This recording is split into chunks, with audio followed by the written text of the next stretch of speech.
मामला बहुत ही गंभीर था। बात लाइफ एंड डेथ की थी भी या नहीं थी, ये इसी वीडियो के आखिर तक आप डिसाइड करेंगे।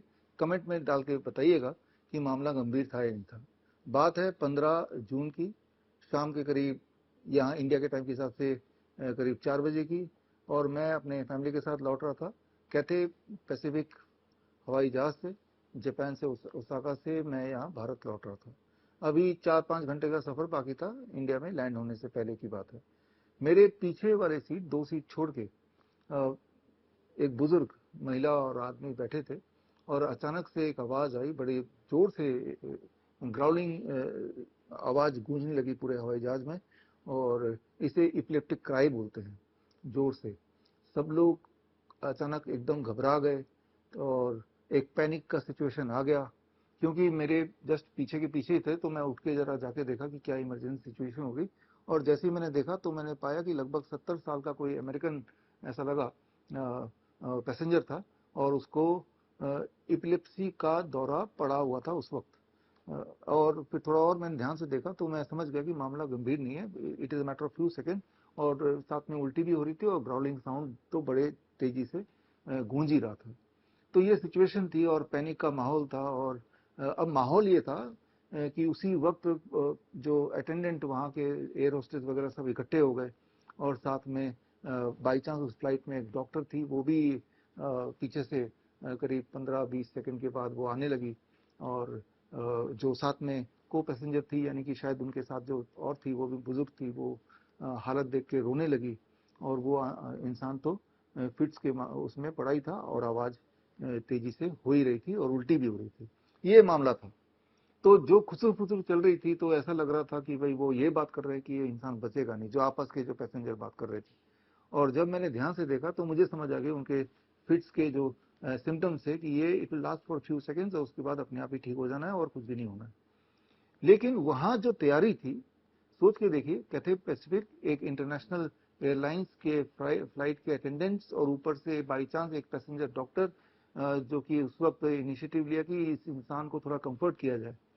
तो कंफर्ट क्या किया जाए, तो कोई अटेंडेंट हवा करने लगे, और एक अटेंडेंट बर्फ लेकर उसके सिर पे लगाने लगा, वो डॉक्टर उसके नब्ज पकड़ने लगी। ये सारा चल रहा था। माहौल बहुत ही ज़्यादा जानलेवा सा दिख रहा था।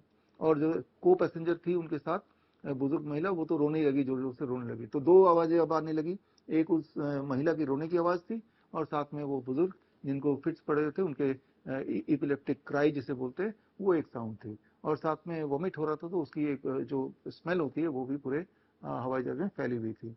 तो एक पैनिक था, और छोटे छोटे बच्चे, मेरी बेटी भी थी, और शायद वो सो रही थी, उसको ज़्यादा कुछ पता नहीं चला होगा, या पता चला भी होगा तो उसने पता नहीं इग्नोर किया कि नहीं। लेकिन मैं देख रहा था बच्चे भी बहुत सारे जो घबराए हुए थे कि ये क्या हो गया, क्या हो गया। ऐसा लग रहा था कि लाइफ एंड डेथ का मामला है, ये बचेगा कि नहीं बचेगा ये पैसेंजर, ये सब बातें खुसुर फुसुर चल रही थी। और खैर, जैसा होता है फिट्स में, हम तो हजारों पेशेंट्स को देखते ही हैं। खास तौर पे ऑटिज्म के बच्चे, एडीएचडी के बच्चे, they are more prone to fits.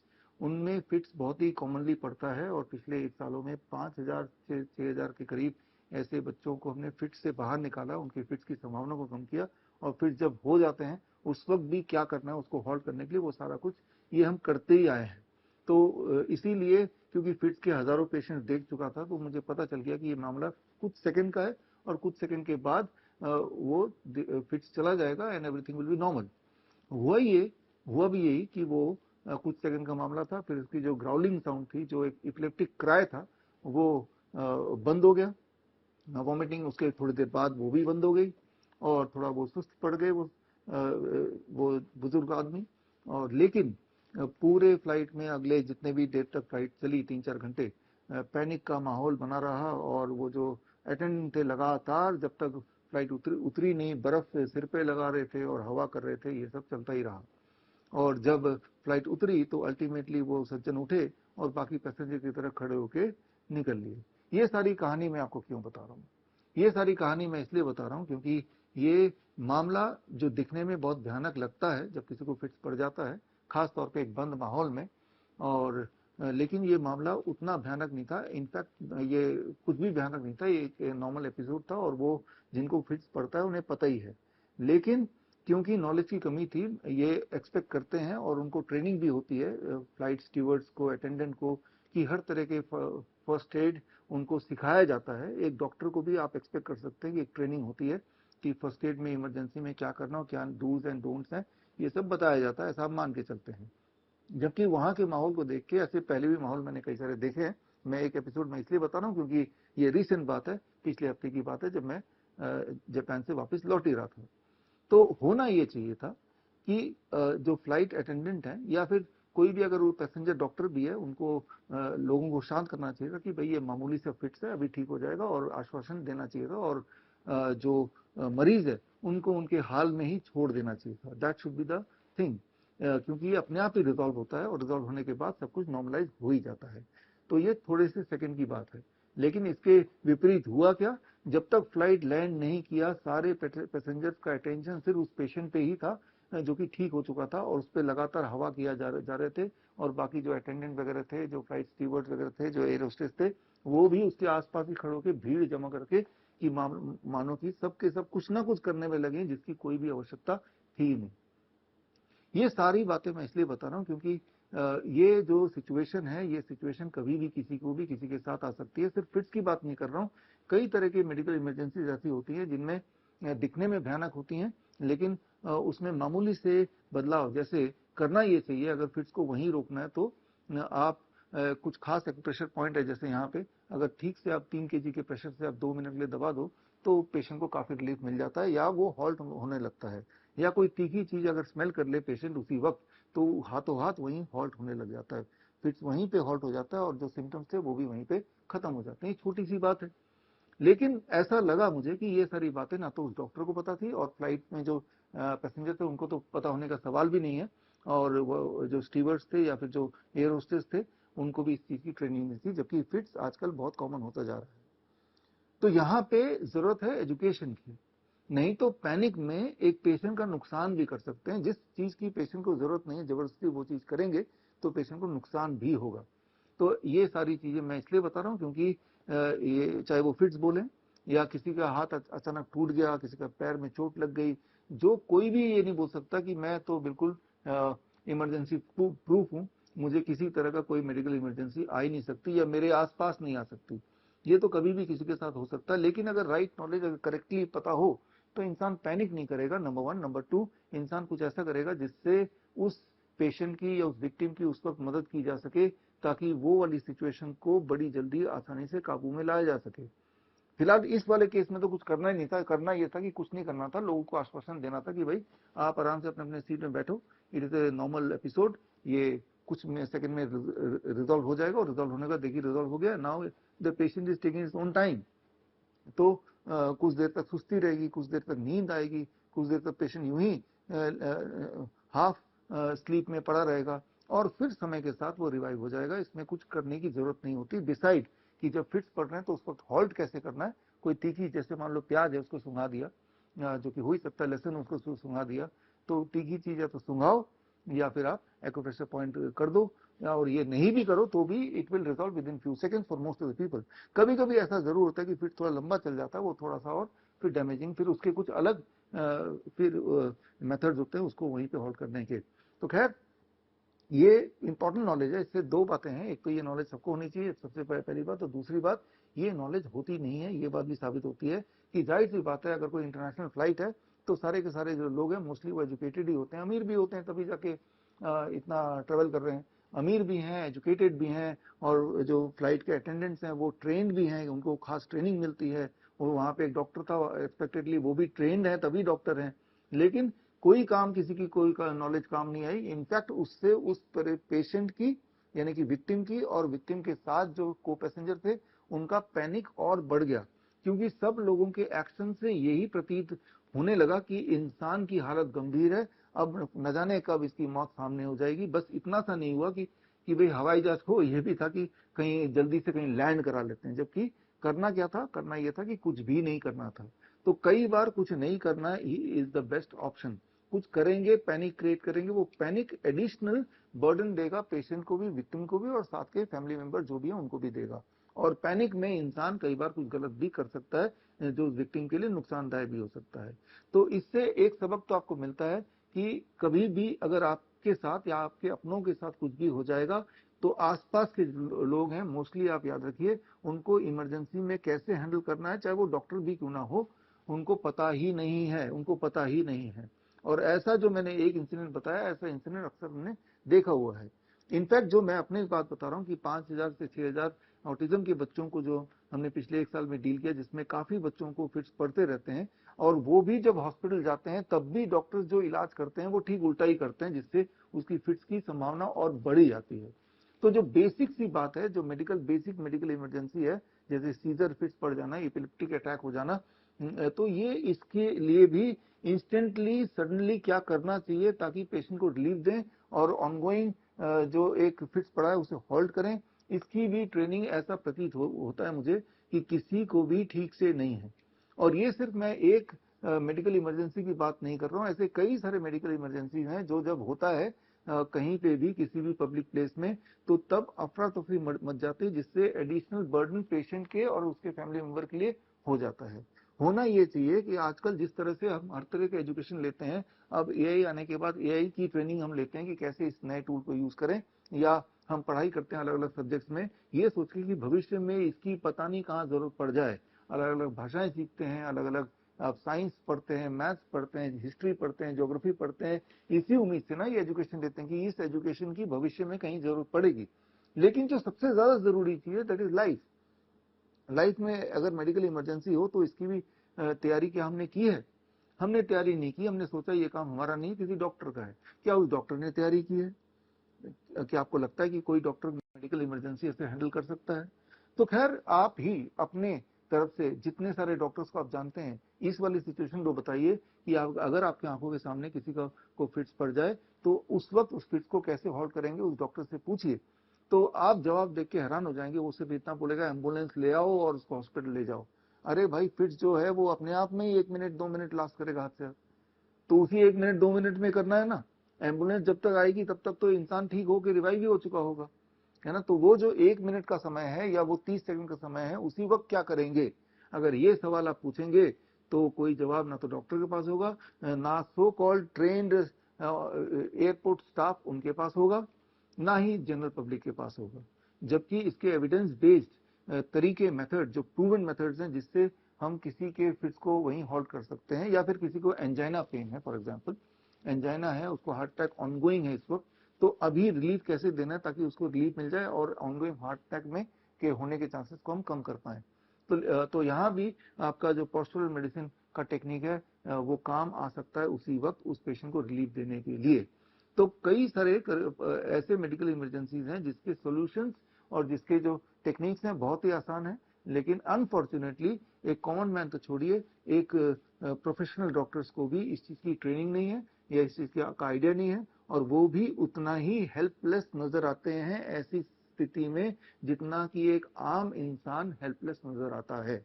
और यहीं पे इंपॉर्टेंस है हमारे training programme, it is called help, handling emergencies, life support and pain, ये पूरे ट्रेनिंग का नाम है। ये online plus offline hands on training है।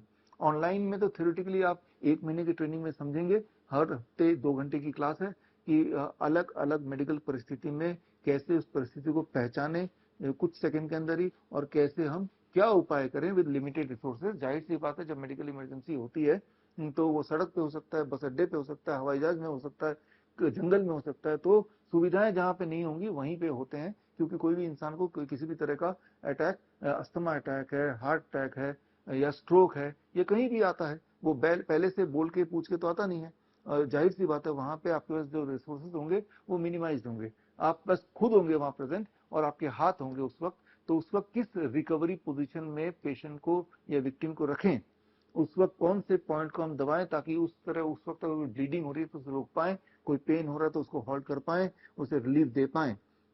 तो ये सारी जो प्रूवन चीजें हैं, जो एंशंट जो हमारे साइंस है, विजडम है, उसमें भी प्रूव किया गया है और मॉडर्न मेडिसिन में भी उसको दोबारा से एस्टेब्लिश किया गया है। ये सारी जानकारियां किसी डॉक्टर को या किसी अथॉरिटी को, किसी एक इंसान को अक्सर नहीं होती है, ये तो हैरानी की बात है, लेकिन ये हेल्प ट्रेनिंग के माध्यम से आप ये जानकारी और ये प्रैक्टिकल ट्रेनिंग ले सकते हैं। ये help training 1 month online plus 3 days offline, 3 days 3 दिन के लिए आपको हैंड्स ऑन ट्रेनिंग के लिए मेरे डॉक्टर BRC मेडिकल एकेडमी में आना पड़ेगा और 3 दिन स्टे करके जो बातें 50 से ज़्यादा मेडिकल इमरजेंसीज हैं, उन परिस्थिति अगर आ जाए तो क्या करना है एग्जैक्टली स्टेप बाय स्टेप आपको सीखने का मौका मिलता है।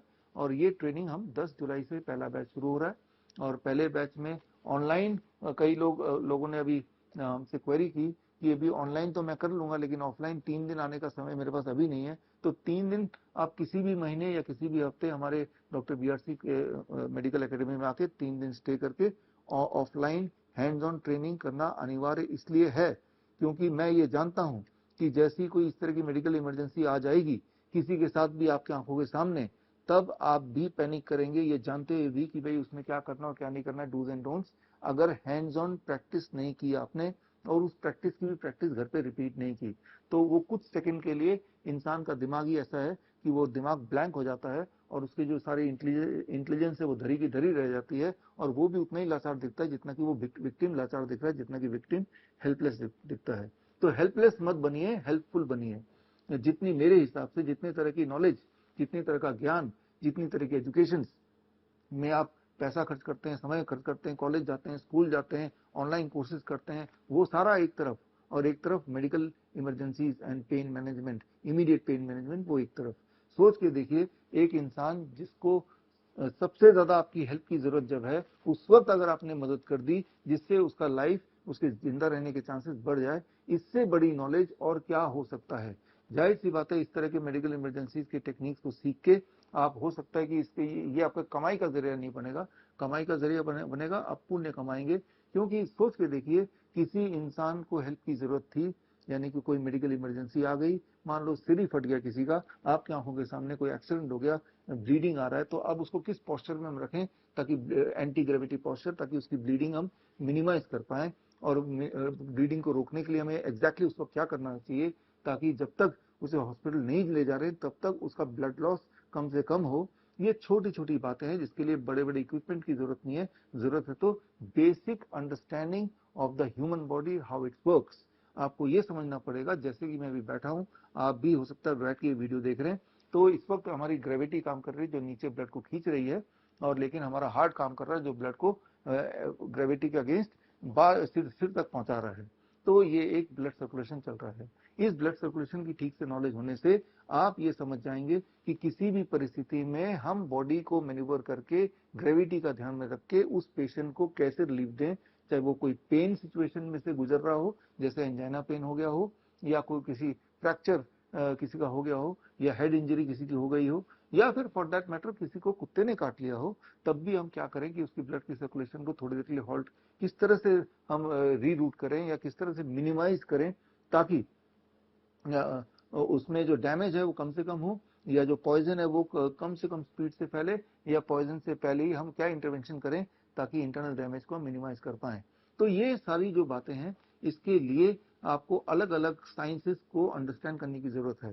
चाहे वो मॉडर्न मेडिसिन के साइंस को अंडरस्टैंड करने की जरूरत हो, चाहे वो एक्यूप्रेशर का जो साइंस है उसको अंडरस्टैंड करने की जरूरत हो, चाहे वो पोस्टल मेडिसिन की बात करें या फिर आयुर्वेदा के टेक्स्ट की बात करें, इन सब के इंटीग्रेशन से, इसे हम बोल सकते हैं रियल सेंस में integrated medicine in emergency. Emergency के सिचुएशन में इंटीग्रेटेड मेडिसिन जिसमें आपके हाथ, आपके हाथों का प्रेशर, उस इंसान के बॉडी का पोस्चर किस तरह से अलाइन करना है, ये सारे मुख्य रोल प्ले करते हैं। और जब तक ये कर रहे हैं तब तक आसपास जो भी हमारे पास चीजें उपलब्ध हैं, वो पानी, गर्म पानी हो सकता है किसी केस में, वो ठंडा बर्फ हो सकता है किसी केस में, वो कोई पट्टी हो सकती है जो अपने कपड़े से आप बना सकते हैं, और उसी वक्त कैसे हम पेशेंट या उस विक्टिम की जान बचाएं, या उसका ब्लड लॉस को रोकें, या उसके इंटरनल डैमेज को होने से रोकें, या मिनिमाइज करें।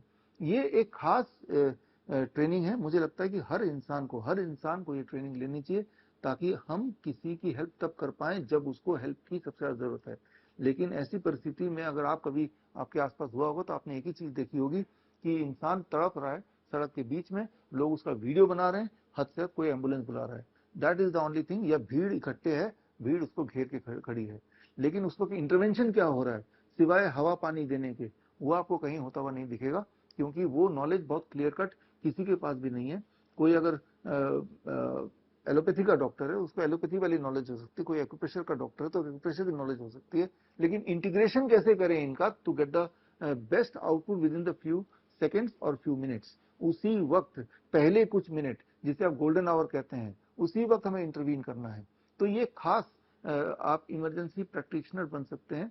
तो ये हमारी जो ट्रेनिंग है, इस ट्रेनिंग में अगर आप रजिस्टर करना चाहते हैं तो bishrup.com/help में जाके आप रजिस्टर कर सकते हैं। और रजिस्टर करने के बाद जो लोग 30 जून से पहले रजिस्टर करेंगे उनके लिए कई सारे बेनिफिट्स हैं, वो आप लिंक में जाके bishrup.com/help में जाके देख सकते हैं। और 30 June is the last date for this first batch. First batch का मतलब ऑनलाइन तो आप इमीडिएटली ज्वाइन कर लीजिए, ऑफलाइन में पहला बैच जो होगा वो 10, 11, 12 जुलाई को होगा पहला batch in our doctor BRC medical academy. हमारा मेडिकल एकेडमी दिल्ली एयरपोर्ट से करीब 1.5 घंटे के रास्ते पे है, समाल खां में है। और यहाँ आके 3 दिन आप मेरे साथ समय बिताएंगे। पहले बैच में, एक बैच में करीब 24 लोगों का एक बैच होगा, 24 लोगों का, और ज्यादा, और हर हफ्ते या एक हफ्ते छोड़ छोड़ के हम नया बैच बनाएंगे। पहले बैच में मैं खुद रहूंगा और उसके बाद बाकी बैचेस में हमारे जो ट्रेन डॉक्टर्स हैं, इमरजेंसी एक्सपर्ट्स हैं, वो एक्सपर्ट्स रहेंगे और आपको ट्रेनिंग देंगे। तो अगर आप पहले बैच में आते हैं तो एक अपॉर्चुनिटी है मेरे लिए भी और आपके लिए भी एक दूसरे से मिलने का। बट एक चीज तो तय है कि मेरे हिसाब से कि दुनिया की जितने तरह की नॉलेज एजुकेशन आपने ली है, किसी ने कॉमर्स पढ़ा है, किसी ने लॉ पढ़ा है, किसी ने इंजीनियरिंग पढ़ी, किसी ने डॉक्टरी पढ़ी है, मेडिकल पढ़ा है, राइट, या अलग अलग भाषाएं आपने सीखी हैं, मैथमेटिक्स आपने सीखा है, फिजिक्स आपने सीखा है, तो उसको अगर हम कंपेयर करें इस वाले नॉलेज से, जो कि 1 महीने के अंदर ये नॉलेज आपके पास आ सकता है, और साथ में श्रीधर यूनिवर्सिटी का आपको सर्टिफिकेट मिलेगा, और साथ में एक आई कार्ड मिलेगा, help emergency practitioners I card, और एक खास help training manual which you will get along with in this training। तो ये आपको कमेंट में ये बताना है कि क्या हम ये मान सकते हैं। मैं तो यही मानता हूँ कि एक तरफ दुनिया की सारी नॉलेज और एक तरफ वो नॉलेज, जो नॉलेज आपके लिए या किसी के लिए तब हेल्पफुल होगी जब उस इंसान को हेल्प की सबसे ज्यादा जरूरत है। और बात सिर्फ उस इंसान की नहीं है, क्योंकि वो परिस्थिति जो किसी के साथ भी आ सकती है, आती है, वो परिस्थिति आपके साथ या मेरे साथ भी आ सकती है। मैं ये मान के नहीं चल सकता हूँ कि मैं जब रास्ते में निकलूंगा तो मेरे साथ कोई हादसा नहीं होगा, वो मेरी भूल होगी। कोई भी नहीं सोचता कि उसके साथ आज कोई हादसा होने वाला है, उसको हार्ट अटैक आने वाला है आज, या आपको उसको इपिलेप्टिक दौरे आने वाले हैं, या उसको कोई चोट लगने वाली है, तो कोई भी ये नहीं सोचता, लेकिन वो हो ही जाता है। तो अपने लिए भी अगर ये नॉलेज हो तो किसी भी मेडिकल परिस्थिति में, चाहे वो इमरजेंसी मेडिकल कंडीशन हो, एक्यूट कंडीशन, या कोई पेन वाली बात हो, तो उस वक्त, या मान लो कोई कुत्ते ने आके काट लिया आपको, कोई कीड़े ने आपको काट लिया, तो ये परिस्थिति तो आ ही सकती है। लेकिन ऐसी परिस्थिति में अपने डैमेज को मिनिमाइज कैसे करेंगे, उस वक्त क्या करेंगे आप? उस वक्त के लिए आपकी तैयारी सिर्फ इतनी है कि एम्बुलेंस बुलाओ, एम्बुलेंस बुलाओ, वो ना जाने कब आएगा, और जब आएगा तब तक तो वो गोल्डन आवर आपका निकल ही गया है, जितना डैमेज होना था हो चुका। अब जब आप हॉस्पिटल जाएंगे तो जो इलाज होगा वो मोस्टली एलोपैथी की बेसिस पे होता है। उस पर कितना भरोसा कर सकते हैं आप, कर भी सकते हैं कि नहीं? मुझे लगता है कि ये सवाल मैं पूछूंगा तो आप चौंक जाएंगे कि हम भरोसा कर सकते हैं कि इमरजेंसी में जब हॉस्पिटल जाएंगे तो जो भी इलाज करेंगे उससे उस विक्टिम के वेलफेयर के लिए बढ़िया होगा। इस पे मैंने एक किताब निकाली है, किताब का नाम है मेडिकल सुपरस्टिशंस। ये किताब आप ऑनलाइन अमेजन से, फ्लिपकार्ट से, मीशो से या हमारे वेबसाइट से खरीद सकते हैं। और ये अगर आप बुक पढ़ेंगे तो आपका जो एक विश्वास है करंट इमरजेंसी सिचुएशन को हैंडल करने का, जो हॉस्पिटल का आईसीयू का सिस्टम है, उससे श्योरली उठ जाएगा। और आपको एक बात और कंफर्मली समझ आएगी कि आपको खुद को ही अपग्रेड करना पड़ेगा, आपको खुद को ही एजुकेट करना पड़ेगा, और आपकी तैयारी अपने आप ही खुद से ही करनी पड़ेगी। आप किसी इमरजेंसी, किसी हॉस्पिटल, किसी एम्बुलेंस के ऊपर इस तरह के मेडिकल सिचुएशंस के लिए आप रिलाय कर ही नहीं सकते हैं। Very very clearly I am saying, आप के हो सकते हैं कुछ सवाल हो सकते हैं कुछ डाउट हो सकता है कि आप मेरी बात से सहमत ना भी हों। In all the cases comment section में आप अपने सवाल लिख सकते हैं, आप अपने ओपिनियन लिख सकते हैं। मैं कमेंट खुद पढ़ूंगा और आपको जवाब देने की कोशिश करूंगा। फिलहाल तो मैं यही चाहता हूं कि ये हेल्प ट्रेनिंग का एक हिस्सा बने, और हेल्प ट्रेनिंग के बाद जब आप हेल्प प्रैक्टिशनर बन जाए तो बात वहीं नहीं रुकेगी। आप अपने कम्युनिटी के हेल्प प्रैक्टिशनर और हेल्प ट्रेनर भी बन सकते हैं या बनना चाहिए, ताकि हमारे माध्यम से ये नॉलेज आप तक पहुंचे, आपके माध्यम से आपके सोसाइटी या आप जहां भी रहते हैं वहां भी अगर आप ये ट्रेनिंग कराते हैं तो जरा सोच के देखिए कि आपकी नॉलेज उतने लोगों में पहुंच गई और ये परिस्थिति कभी भगवान ना करे किसी तरह की मेडिकल इमरजेंसी किसी को आ जाए तो हमारी सोसाइटी एक बेटर पोजीशन पे होगी उस विक्टिम के हेल्प करने के लिए। तो खैर मैं मिलूंगा आपके साथ in the help course on 10th of July online and offline both. तब तक के लिए all the best, thank you, जय। बड़ी से बड़ी बीमारी का आसान से आसान इलाज घर बैठे ही हो सकता है। अधिक जानकारी के लिए कांटेक्ट करें डॉक्टर BRC clinic@home।